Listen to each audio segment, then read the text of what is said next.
vais partir d'ici. J'ai souvent redouté cette journée. Sois avisé, méfie-toi.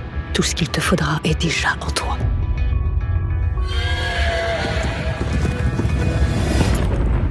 Nous avons une mission, Monsieur Ward. N'es-tu pas le septième fils d'un septième fils? Un ordre de pro-chevaliers déterminé à combattre les forces de l'obscur. Il est écrit que vous êtes des milliers? Ils sont tous morts. Alors il ne reste plus que vous, maître Grégory. Bonjour Joseph Delaney. Merci d'être présent sur le site des Histoires sans fin. Vous venez assez rarement en France et je suis certain que vos paroles ici vont faire plaisir à plus d'un. Alors depuis 9 ans, en France, la série de l'épouvanteur aux éditions Bayard réunit plusieurs millions de lecteurs. Elle devrait se terminer aux alentours de 2016, un premier cycle du moins. Est-ce que vous aviez prévu de rester aussi longtemps avec ces mêmes personnages? Not at all, no. I thought there would have been maybe three books to begin with. But then it took on a life of its own. I think basically when I wrote the fourth book, which is A Spook's Battle, we brought the Fiend down to earth, and then Grimalkin came into it. I began to see there was a bigger story arc. I didn't think there would be 13, but I knew that it was going to be quite big. And I discovered the books. I actually, I don't plan a lot in advance. I am reading in a sense as I write. It's true. Pour écrire cette série, vous vous êtes servi énormément du folklore anglais, les sorcières, les gobelins. Comment est-ce que vous avez réussi à vous l'approprier? Basically, one of the big things where I live in Lancashire is boggarts. You know, we've lots of stories about boggarts, and they are sort of poltergeists. They take on the shape of animals. I got the idea for the Spook's Apprentice for the first book when I moved into a village in 1983 back in England, and I found out it had a boggart. This thing it was a folk tale. It used to push over tombstones, rattle the church door, scare the parishioners, and the priest had to say the correct prayers, and he bound it under the step of a cottage belonging to the church. And I wrote that down in my notebook. And I sat on that idea for 18 years, until in the year 2000, with a chance to write something, I went back and I found the inspiration for the Spook's Apprentice. We also have lots of stories about the devil in Lancashire. We don't usually stake them or spear them. They are usually defeated by clever wordplay. It's like 3 witchy stories or challenges. And we also have witches. We've got the famous sort of Lancashire witch trial, you know, the Pendle witch stories and others. So those are the 3 elements which I drew upon for the book. Est-ce que vous avez fait des recherches en plus? Yeah, I think the most research I did was for the 4th book, which is the one where the spook goes east to face the Pendle witches. But I threw most of it away. Most of the research I threw away because I don't use dates. I didn't want to get bound up with the history. I'd have had to weave my story in and out of the history. So I threw most of it away. I don't do lots of research. A lot of it's in my head already. It's sort of a lifetime of living in Lancashire and I know of the folk tales. Aujourd'hui, nous nous rencontrons pour 2 différentes actualités. La parution d'un gros livre qui reprend les tomes 1 et 2 plus une nouvelle inédite, l'histoire de John Grégory l'épouvanteur, et la sortie du film Le septième fils. À l'heure où nous enregistrons cette interview, vous ne l'avez pas encore vue. Alors on va commencer par les livres.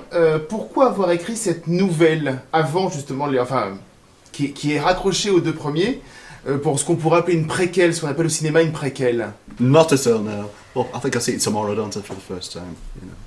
And I'm looking forward to it. I mean, I've seen 3 trailers, 3 slightly modified trailers for the film. There's a lot of action. There are things in the trailers that aren't in the books, I know that. The film's been a long time in the making. Oh, right, the Spook's Tale. The Spook's Tale, in England, you probably have something similar in France. We have a World Book Day, yeah? And it's a chance to promote the series to a wider readership. And the kids in England, they get the book free. It's a £1 token. And so they wanted me to write something, a new book about the spook. So I decided to do a prequel. I wrote this in 2008. So I decided I will go back to John Gregory when he was a boy. And John Gregory would meet a spook, and this was what would set him on the job of becoming a spook himself, really. J'ai lu que la scène au début de cette nouvelle où les 2 enfants qui se réveillent après un cauchemar, c'est un rêve qu'ils ont fait ensemble, c'est les 2 frères. Ça vous est réellement arrivé avec votre frère? Est-ce que vous confirmez cette anecdote? Yeah, it's exactly that. I mean, I had a recurrent nightmare when I was probably about 5, 6, 7. We didn't have a cellar. I invented the cellar for the purposes of the book and the Spook's Apprentice. But we had a coal hole. The coalman would bring in the coal, and he would dump the coal in a cupboard under the stairs. It scared me, that room, because it was dark, and I was always glad when my parents closed the door. And one night I had a dream, and I was sat on a hearthrug, and there's one other person in the room which I quite like. My mother was there, and she was knitting, and I was watching the sparks go up the chimney in this dream, and it was all nice and cosy, and I felt really safe. And then it all went wrong. It turned into a nightmare. It went really cold. I was paralysed. The lights went down, and this thing came from under the cupboard, and it picked me up and took me towards the dark hall under the stairs. And it was a lucid dream, a dream that you're dreaming. And some people like lucid dreams because they can control them. I was controlled by the dream. I wanted to wake up. I was terrified, and I managed to wake up just before it got me into the dark hole. And I told my brother. My brother was 18 months younger than me, and he started to have the same dream, and we thought we were in the dream together sometimes. And the agreement was, if you woke up, you had to wake your brother up. And he sort of, many nights I'd be asleep, dreaming peacefully, not at all sort of having a nightmare, and he'd wake me up. And I'd be really angry, but I couldn't say anything because next time I might be having the dream and he wouldn't wake me up. And we talked ourselves into believing this. This is horrible. We thought that if ever we were taken into the dark hole under the stairs, we would die in our sleep, and we would be trapped in the nightmare forever. We really believed that, you know. Some nights I was terrified to go to sleep, but I grew out of it. I got better at getting out of the dream, the nightmare. And after a while, as soon as I found myself on the hearthrug, one click of the needles, one spark up the chimney, I was out of there. I would wake up. But I remembered it. It traumatised me. And for years and years I remembered that.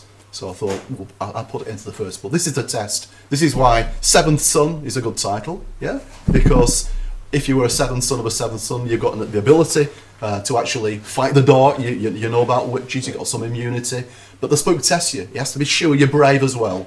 So I made that the test.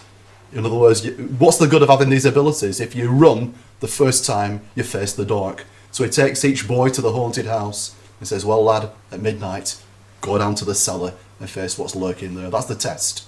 And it comes straight out of my 7-year-old nightmare. Tu vis dans un monde nouveau où les légendes et les cauchemars sont réels.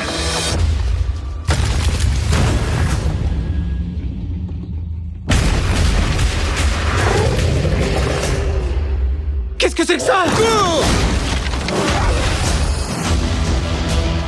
Le diable est à nos portes.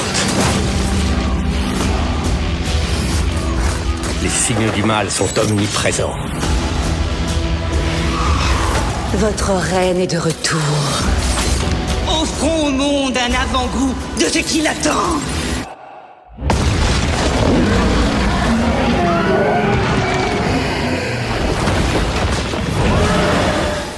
Alors le film sort dans quelques jours, le 17 décembre. Qu'est-ce que vous en attendez? Parce que à l'heure où on l'enregistre, j'ai déjà dit que vous ne l'avez pas vu. C'est un film qui est largement inspiré, ce n'est pas une adaptation à proprement parler, parce que déjà l'âge des personnages n'est pas le même. Est-ce qu'on vous a demandé quand même de participer au scénario? Est-ce que vous avez pu voir des choses? Est-ce que vous êtes allé sur le tournage, etc., etc.? Not really, no. I mean, I met a producer back in 2006 when Tim Burton was the actual director. And I believe it was going to be... I was assured it was very, very close to the actual book. But there's been at least 3 directors, and probably 5 screenplay writers working on it since then. And it's evolved away, really. That's what's happened. I've had some contact. I mean, they ask me questions occasionally. I was asked, for example, what century are the books set in? And I said, ooh, no century, because I don't use dates. But then they said, oh, we'd like a century. So they said, what about 17th century? Well, in England, the 1612 witch trial, you know, there's things in America happened about the same time. So basically, I agreed to that, but they'd have done it anyway, you know. I would prefer something closer to a book. Every writer would, but you've got to accept, you write the book, they make the film. It's a different audience. They're going to change it. I think it will be a good film. Alors je l'ai dit au début de l'interview, la série L'Épouvanteur s'arrête en 2016 en France.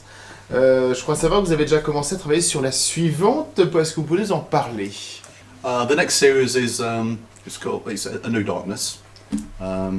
Basically, without spoiling the end of the first series for anybody, all I can say to you is that Tom is now 17. He is working alone as a spook. And one of the things that happens is he's approached by a girl. He's 17, she's only 15. Her name's Jenny. And she wants to become a spook's apprentice. And she's a girl. And he says to her, you can't become a spook's apprentice because you've got to be a seventh son of a seventh son. We do not take on girls. And she says, I'm a seventh daughter of a seventh daughter. He doesn't believe her. He's not quite convinced, but that's a lot of what it's about, basically. Merci beaucoup, Joseph Delaney. Merci. Merci. Et puis, on continue à vous suivre sur les histoires sans fin. Merci beaucoup. Okay, merci. Si tu vois une sorcière, tue-la. Nous ne sommes pas tout aussi pernicieuses. Je ne suis pas comme vous. J'en suis incapable.